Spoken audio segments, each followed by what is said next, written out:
Welcome to the video tutorial of GreenCloud VPS. Today, we will show you how to use 20 Netstat commands for Linux network management. If you want to list all ports, both TCP and UDP, use the following command. List only TCP port connections, use the following command. List only UDP port connections, use the following command.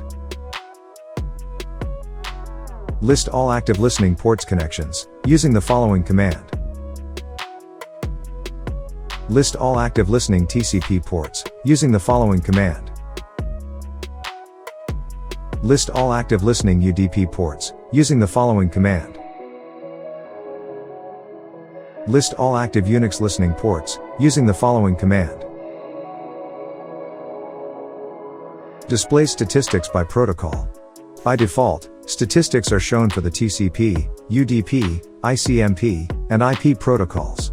The S parameter can be used to specify a set of protocols. Show statistics of only TCP protocol, using the following command. Show statistics of only UDP protocol, using the following command. To display the service name with its PID number, use the following command. Display promiscuous mode with an AC switch. Netstat prints the selected information or refreshes the screen every 5 seconds. The default screen refreshes every second. Display kernel IP routing table with netstat and route command. Show network interface packet transactions, including both transferring and receiving packets with MTU size. To show the kernel interface table, use the following command.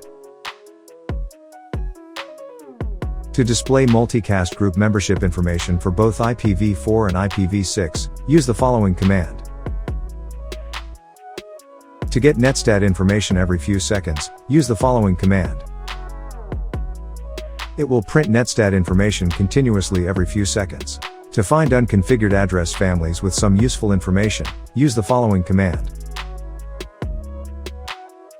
To find out how many listening programs running on a port, use the following command. To display raw network statistics, use the following command.